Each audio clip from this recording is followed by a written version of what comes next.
नमस्कार दोस्तों, आज हम के.एस. शुक्ला डीएलएड द्वितीय सेमेस्टर गणित के अंतर्गत एक आपका टॉपिक है योग व गुणन पर विभिन्न प्रकार की संक्रियाएं।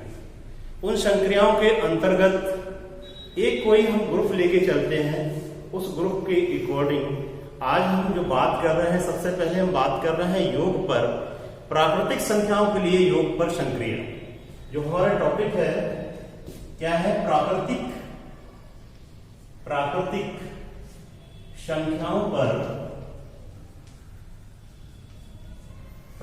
संख्याओं पर योग की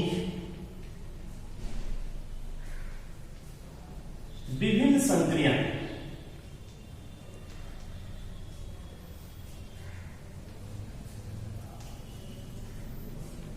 तो आज जो हम बात कर रहे हैं प्राकृतिक संख्याओं पर योग की विभिन्न संक्रियाएं। इसके अंतर्गत जो पहली संक्रिया है आपकी वो है संवरक नियम।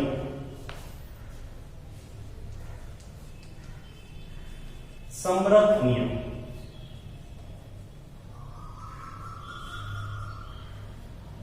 जिसको हम बोलते हैं क्लोजर लॉ। संवरक नियम क्या होता है? संवरक नियम ये कहता है कि प्राकृतिक संख्याओं में कोई दो अवयवों पर जब हम योग की संक्रिया करते हैं तो वहां से जो हमें परिणाम प्राप्त होता है वो अगर प्राकृतिक संख्या में होता है तो ये जो संवरक नियम वहां से सत्यापित हो जाता है। कैसे? देखते हैं। माना दो ए और B, A comma B belong to natural number, यानी ए और बी किसके अवयव हैं? प्राकृतिक संख्याओं के अवयव क्या है? ए और बी। इसके अंतर्गत योग की जो संक्रिया होती है A plus B is equal to, जब इनका हम योग करेंगे, योग की संक्रिया करेंगे तो यहां पर जो हमें परिणाम प्राप्त होता है वो क्या प्राप्त होगा? सी। और जो सी होगा ये अवयव किसमें पाया जाएगा? प्राकृतिक संख्या में पाया जाएगा। जैसे एक एग्जाम्पल ले लें, एक एग्जाम्पल लेके चले। माना 3 और 5। 3 और 5 कैसे है? प्राकृतिक संख्या है। 3, 5 क्या है? प्राकृतिक संख्या है, जिसको हम डिनोट करते हैं, प्राकृतिक संख्या को डिनोट करते हैं कैपिटल एन से। तो इन प्राकृतिक संख्याओं पर हम योग की संक्रिया करेंगे 3 और 5 के लिए। तो 3 + 5 जब इनका हम योग करेंगे तो योग करने पे क्या प्राप्त होगा? 7। तो 3 और 5 पर जब हमने योग की संक्रिया की, उस योग की संक्रिया के अकॉर्डिंग जो हमें परिणाम प्राप्त हुआ वो प्राप्त हुआ 7। और ये जो 7 है, ये जो 7 है, ये आपका प्राकृतिक संख्या है। इसका मतलब क्या है कि जब कोई प्राकृतिक संख्या में किसी दो अवयवों पर संक्रिया करते हैं, योग की संक्रिया करते हैं, तो उससे जो हमें परिणाम प्राप्त होता है वो अवयव, जो हमें अवयव प्राप्त होता है वो अवयव यदि प्राकृतिक संख्या में है तो हमारा संवरक नियम वहां से सत्यापित हो जाता है। ये बात क्लियर हुई दोस्तों? इसका दूसरा जो टॉपिक है आपका, इसी में दूसरा आपका नियम है सहचर नियम। सहचर नियम जिसको हम बोलते हैं एसोसिएटिव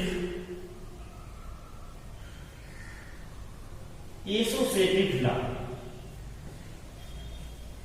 देखो अभी क्या किया था हमने? संवरक नियम के लिए दो अवयव लेके चले थे, प्राकृतिक संख्याओं में से दो अवयव ले लिए थे। अभी क्या करेंगे? सहचर नियम के लिए 3 अवयव लेके चलेंगे। जो सहचर नियम कहता है, सहचर नियम जो सत्यापित होता है वो 3 अवयवों के लिए होता है। तो कोई 3 अवयव ले लें। माना 3 अवयव कौन कौन से? मान लिए A comma B comma C belong to N. मान लिया कि ये प्राकृतिक संख्याओं में 3 अवयव ऐसे हैं जो प्राकृतिक संख्याओं में उपस्थित हैं। इन पर जब हम योग की संक्रिया कराएंगे सहचर नियम के अकॉर्डिंग, तो सहचर नियम क्या होता है? सहचर नियम ये कहता है a plus B equal to A plus B plus C. इसका मतलब ये है कि जो स्टार्टिंग के तीन अवयव हम लेके चले हैं प्राकृतिक संख्याओं में, उसमें क्या होता है, लास्ट के दो अवयवों का योग और उसके साथ प्रथम अवयव का योग। एक पक्ष में तो ऐसा करते हैं, दूसरे पक्ष में क्या करते हैं, प्रथम और दूसरे का यानी पहले और दूसरे का योग, उस पर संक्रिया, फिर तीसरे के साथ संक्रिया करते हैं। इन दोनों पक्षों का यदि परिणाम, उनके जो मान है, जो रिजल्ट है, अगर समान आते हैं तो उस कंडीशन पर सैचर नियम सत्यापित होता है। जैसे कोई एग्जाम्पल ले लें, कोई उदाहरण ले लें, हम कोई उदाहरण लेके चले। हमने प्राकृतिक संख्याएं तीन ले ली। तीन प्राकृतिक संख्याएं कौन कौन सी ले ली, 5, 7, 9। हमने मान लिया कि 5, 7, 9 तीन प्राकृतिक संख्याएं हैं। 5, 7, 9 ये क्या है, तीन प्राकृतिक संख्याएं हैं। इन प्राकृतिक संख्याओं के लिए हम सैचर नियम को सत्यापित करेंगे।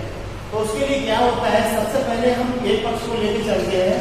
एक पक्ष के लिए हमने बताया था कि 5 प्लस पहले पर जो संक्रिया होती है उसके लिए क्या करते हैं, दूसरी और तीसरी के लिए पहले संक्रिया करते हैं और इसके बाद पहले के साथ संक्रिया कर देते हैं, योग की संक्रिया। ठीक है, तो यहां से जब हम हल करेंगे इसको, तो 5 प्लस 7 प्लस 9 कितना हो गया, 16, यानी 9 और 7 कितने हो गए, 16। 16 और 5 में इन पर जब योग की संक्रिया कराएंगे तो कितना हो जाएगा, 21, यानी 21 हो गया। अब दूसरे पक्ष के लिए हमने बताया था क्या करते हैं कि पहले और दूसरे के साथ योग की संक्रिया करते हैं। दूसरे पक्ष के लिए 5 plus 7 plus 9 is equal to, दूसरे पक्ष में क्या होता है कि पहले और दूसरे अवयव का योग की संक्रिया, इसके बाद तीसरे के साथ योग की संक्रिया करते हैं। तो उसके अकॉर्डिंग जब इसको हम हल करेंगे तो 7 और 5 कितने हो गए, 12 प्लस इसके बाद तीसरा क्या है, 9। 12 और 9, 12, 9 कितने हो गए, 21। देख रहे हैं कि पहला पक्ष जो हमारा है वो भी कितना है, 21, और दूसरा पक्ष कितना है, 21। तो यहाँ पर हमारा जो सैचर नियम सत्यापित हो जाता है। दैट इज देयरफॉर उसको हम कह सकते हैं 5 plus 7 plus 9 is equal to 5 plus 7 plus 9। तो यहाँ पर सैचर नियम को सत्यापित कर रहा है। हमने तीन यहाँ पर एक बार फिर इसको हम बताते हैं कि क्या करते हैं कि हम प्राकृतिक संख्याओं के अंतर्गत तीन अवयव, कोई भी तीन अवयव ले लेते हैं, उन अवयवों पर सैचर नियम के अंतर्गत उन पर योग की संक्रिया करते हैं। योग की संक्रिया के लिए सैचर नियम कहता है कि अगर इसमें दोनों पक्ष, जो पहला पक्ष होता है और दूसरा पक्ष, इन दोनों के अगर परिणाम समान आ जाते हैं तो वहां पर सैचर नियम सत्यापित होता है। तो उसके लिए क्या किया, हमने तीन अवयव लेके चले। प्राकृतिक संख्याओं में तीन अवयव ले लिए। कौन सी संख्याएं ले ली, प्राकृतिक संख्याओं में हमने ले लिया 5 ले लिया, 7 ले लिया, 9 ले लिया। और इन 5, 7, 9 के लिए हमने सैचर नियम के अंतर्गत पहला पक्ष लेके चले।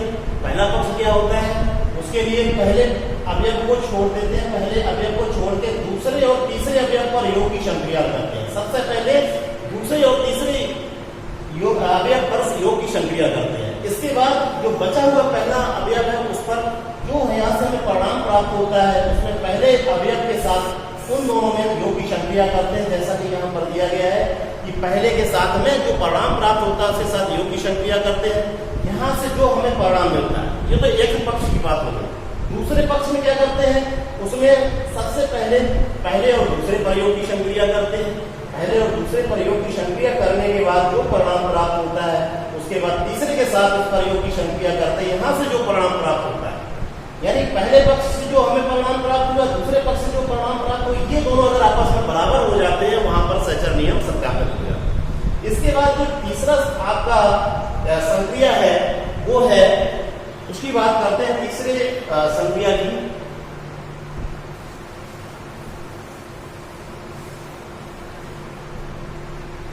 तीसरी संक्रिया है आपकी तत्समक नियम।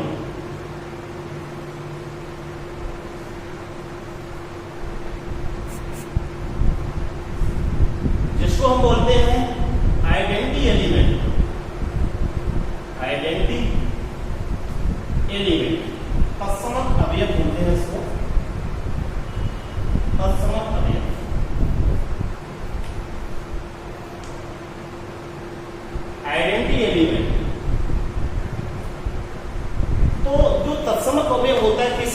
संक्रिया के लिए तत्समक अवयव यूनिक होता है, अद्वितीय होता है। तत्समक अवयव योग के लिए जो होता है, तत्समक अवयव इसके लिए योग के लिए, योग का जो तत्समक अवयव होता है वो होता है 0। तो योग का जो तत्समक अवयव होता है, इस तत्समक अवयव पर किसी भी संख्या के लिए, किसी भी ग्रुप के लिए अगर हम योग का तत्समक अवयव पर संक्रिया करते हैं तो उस संख्या में कोई परिवर्तन नहीं होता है। कैसे देखते हैं, मान लीजिए हमने कोई संख्या ले ली एक और जो कि बिलोंग कर रहा है कैसे n से। मान लीजिए हमने कि एक कोई ऐसी संख्या है जो प्राकृतिक संख्या में उपस्थित, या ऐसे कह सकते हैं प्राकृतिक संख्या का कोई अवयव हमने a लिख दिया। इस पर जब हम तत्समक अवयव की संक्रिया करते हैं योग की, तो a + 0 या इनका क्रम चेंज करते हैं, 0 + a = इनका परिणाम क्या होता है, सेम रहता है। इसका मतलब क्या है कि योग किसी भी संक्रिया के लिए तत्समक अवयव यूनिक होता है, अद्वितीय होता है, और इस तत्समक अवयव की किसी भी अवयव पर संक्रिया करते हैं, उस संक्रिया पर वह अवयव में कोई परिवर्तन नहीं होता उस अवयव में।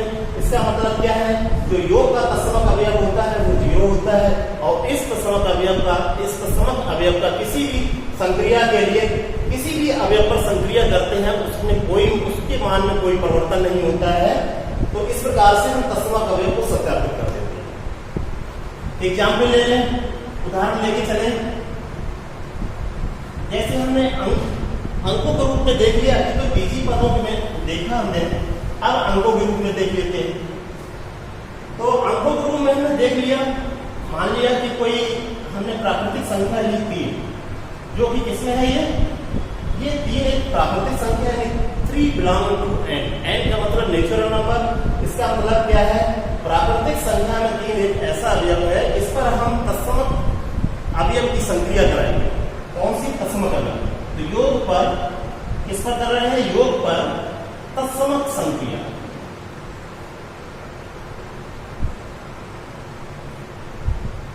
योग पर तत्समक अवयव की संक्रिया,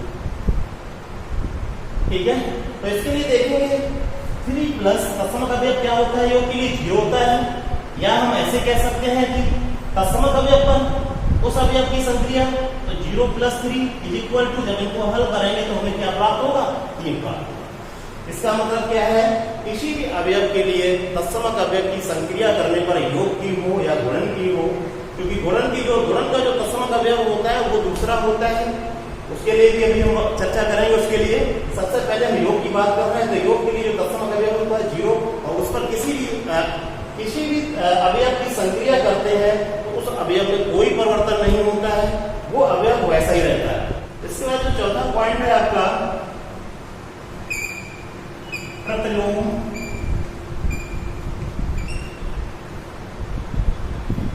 प्रतिलोम बोलते हैं इनवर्स।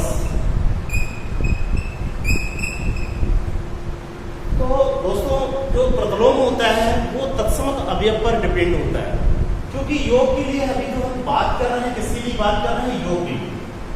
तो योग की जो संक्रिया का प्रयोग कर रहे हैं उसके अंतर्गत प्रतिलोम की चर्चा कर रहे हैं। प्रतिलोम के लिए हमें सबसे पहले पता होना चाहिए तत्समक अवयव क्या होता है।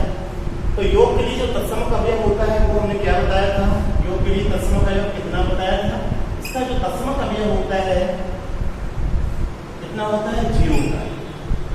तो तत्समक अवयव के अंतर्गत ही प्रतिलोम निकलता है।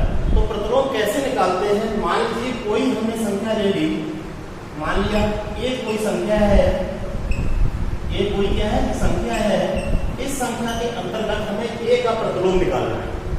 ये क्या है, कोई संख्या है, इसका हमें क्या निकालना है, प्रतिलोम निकालना है, इसका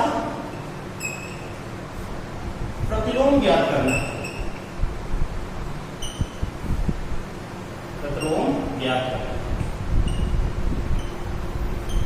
तो प्रतिलोम ज्ञात करने के लिए क्या करते हैं, योग की संक्रिया की बात हो रही, योग के लिए क्या करते हैं कि जो हमें संख्या दी गई और इसके साथ जो इसका प्रतिलोम होता है, अगर इसका प्रतिलोम जो होगा उसको अगर हम इसमें जोड़ दें और जोड़ने पे हम अगर तत्समक अवयव प्राप्त हो जाए, समझ रहे हैं। या दूसरे तरीके से भी हम बता सकते हैं कि अगर हम इस संख्या में ऐसा क्या जोड़ दें जो हमें तत्समक अवयव प्राप्त हो जाए।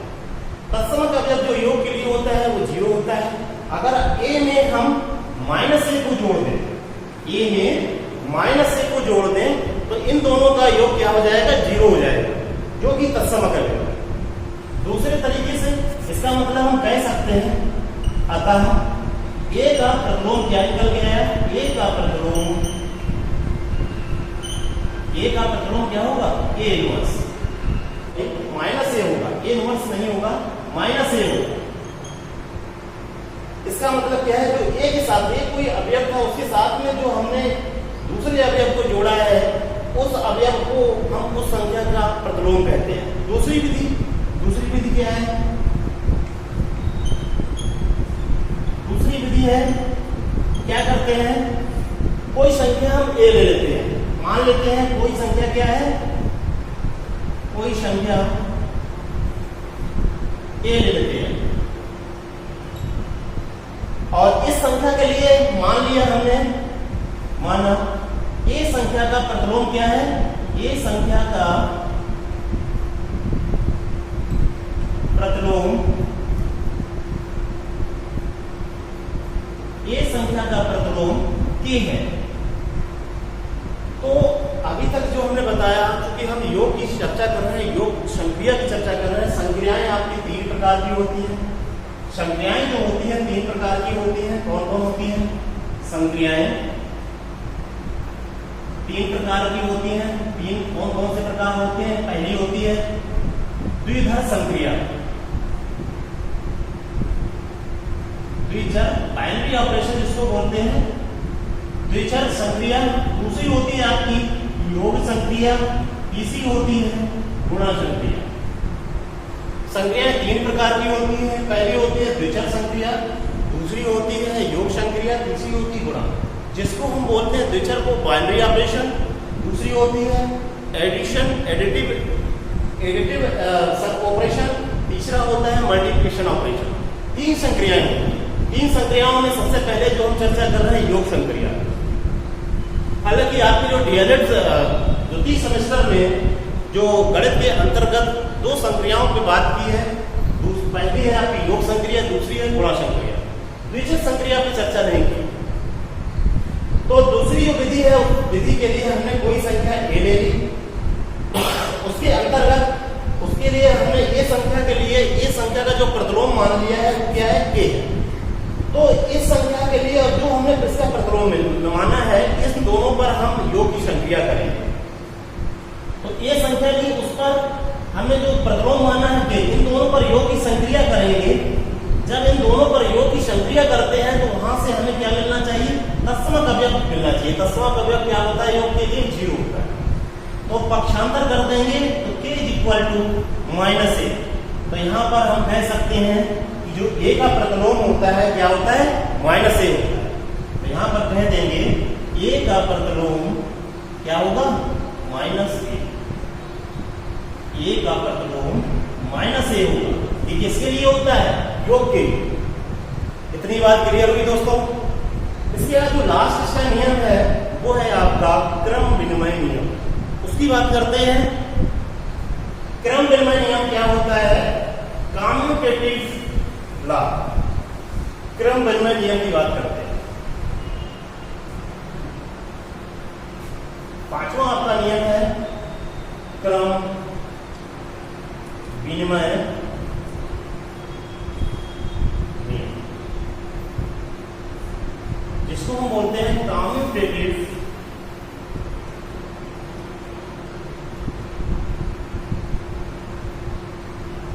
दोस्तों। जो अगला आपका नियम है वो है क्रम विनिमय नियम। क्रम विनिमय नियम क्रम से ही जानते हैं। क्रम विनिमय, क्रम का मतलब क्रम सीरियल, और विनिमय का मतलब उनका परिवर्तन। उनका सीरियल अगर हम चेंज करके उन पर योग की संक्रिया करें, उन दोनों के परिणाम अगर समान होते हैं तो उस कंडीशन पर क्रम विनिमय होता है। कैसे, मान लेते हैं क्रम विनिमय नियम के लिए क्या करते हैं, हम 2 अवयव लेके चलते हैं। मान लेते हैं, माना प्राकृतिक संख्या ही ले लेते हैं। मान लिया हमने 3 और 5 2 प्राकृतिक संख्याएं, 3 and 5 बिलोंग टू n। प्राकृतिक संख्याओं से हमने 2 अवयव ले लिए, 3 और 5। इन पर हम क्रम निर्णय का प्रयोग करेंगे। क्रम निर्णय नियम क्या होता है? पहले और दूसरे पर योग की संक्रिया, और ये जो बराबर होता है किसके? क्योंकि हम कह चुके हैं क्रम निर्णय का मतलब होता है उनकी सीरियल का परिवर्तन, उनके सीरियल को बदल देते हैं, या इसको हम कह सकते हैं 5+3। इन दोनों का अगर परिणाम आपस में बराबर हो जाते हैं वहां पर क्रम निर्णय नियम होता है। कैसे? उनको जोड़ लेते हैं, योग की संक्रिया की है तो जोड़ने पे क्या मिलेगा? 8 या 8। देख रहे हैं दोनों पक्ष बराबर होते हैं। तो इसके अंतर्गत हम अगर बीजी पदों में इसको बताएं तो कैसे बताते हैं, देखते हैं। बीजी पदों में कैसे बताएंगे? मान लीजिए हमने मान लिया ए और बी, ये दो नेचुरल नंबर, दो प्राकृतिक संख्याएं। इन संख्याओं के लिए क्रम निर्णय नियम क्या होता है? a+b, यानी इसको हम सीरियल से, क्रम से उनका ऊपर योग की संक्रिया करते हैं, फिर क्या करते हैं? इनका क्रम परिवर्तित कर देते हैं, दूसरे में पहले पर योग की संक्रिया करते हैं, तो b+a। अगर ये दोनों नियम एक पक्ष का दूसरे पक्ष के बराबर क्रम परिवर्तन करने के बाद इन दोनों के दोनों पक्ष अगर बराबर होते हैं उस कंडीशन पर क्रम निर्णय नियम। इसके बाद योग पर एक नियम और आता है, वो है वितरण नियम। योग पर गुणन का वितरण नियम, या गुणन पर योग का वितरण नियम। तो लास्ट आपका बचा हुआ है, उस पर बात करते हैं।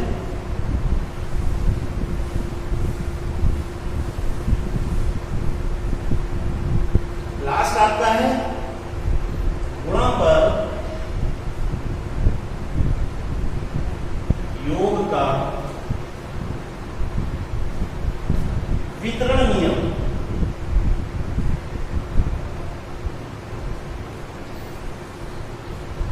दोस्तों, वितरण नियम दो प्रकार का होता है। पहला होता है गुणा पर योग का वितरण नियम, दूसरा होता है गुणा पर घटाने का वितरण नियम।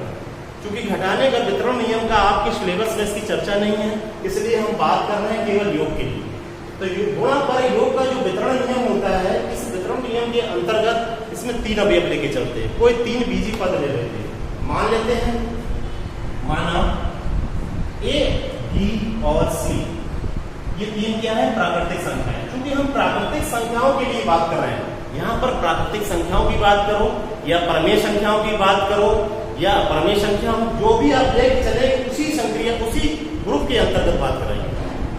तो हमने मान लिया है, माना ए और बी क्या है? ये दो प्राकृतिक संख्याएं। इन संख्याओं के लिए ए, बी और सी, ए, बी और सी 3 प्राकृतिक संख्याएं लेके चल रहे हैं। इन संख्याओं के अंतर्गत हमें बताना है गुणन पर जो योग का वितरण नियम होता है। क्या होता है? ये होता है ए गुणते b+c। इसका मतलब हमने जो बताया था गुणा पर योग का वितरण नियम। देख रहे हैं, पहले अवयव का गुणा दूसरे और तीसरे पर योग की संक्रिया। इनका क्या होता है गुणा? किस तरीके से करते हैं? इनका भी क्रम से करते हैं। ए का पहले किसमें होगा? बी में, ए गुणते बी प्लस, फिर ए का किसमें होगा? सी में, ए गुणते सी। अगर हम उदाहरण तौर पे देख लें, अंकगणित प्रणाली में देख लें, उदाहरण ले लेते हैं। मान लिया हमने कोई 3 संख्याएं ले लेते हैं अंकगणित में। मान लिया हमने 3, 5, 7, ये क्या है? 3 प्राकृतिक संख्याएं। अभी तो हमने बीजी पद के लिए बताया था, अब हम बता रहे हैं अंकगणित प्रणाली से। तो 3 संख्याएं हमने मान ली, 3 और 5 और 7। 3 संख्याएं ऐसी हैं जो प्राकृतिक संख्याएं हैं। इनके लिए देखते हैं योग पर गुणा पर योग का वितरण नियम जो होता है। तो इसके लिए क्या करते हैं? जो पहला अवयव होता है उसका गुणा करते हैं दूसरे और तीसरे अवयव का योग। तो इनका जब आपस में, जब इनका सिंप्लीकेशन सरल जब इनको करते हैं, सरल करने पर क्या करेंगे? 3 का सबसे पहले किसमें होगा? 5 का होगा। 3 गुणित 5 प्लस, अब 3 का किसमें होगा? 7 में, 3 गुणित 7। इनको हल कर लेते हैं तो ये हो जाएगा 15 प्लस 21, इसका मतलब कितना हो गया? 36। तो ये एक तरीका है आपका वितरण नियम का, कि गुणन पर वितरण नियम, योग गुणन पर योग का जो वितरण नियम होता है वो ये होता है। क्या होता है? सबसे पहले हम पहले अवयव का गुणा करते हैं, किसके लिए? लास्ट के दोनों अवयवों पर जब योग की संक्रिया कर देंगे तब इसके बाद पहले के साथ में उस पर गुणन की संक्रिया होगी। इसके बाद इनको इस तरीके से हल कर लेते हैं, जैसे कि हमने एग्जाम्पल में भी बताया, इसका जो उदाहरण दिया उसके उसके लिए हम 3 प्राकृतिक संख्याएं लेके चले।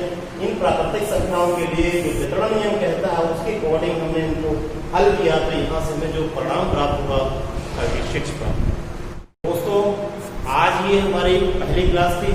सबसे पहले जितने जल्दी हो सके आप लोग लाइक और शेयर कर दें हमारे चैनल को, चूंकि आज हमारी पहली क्लास थी।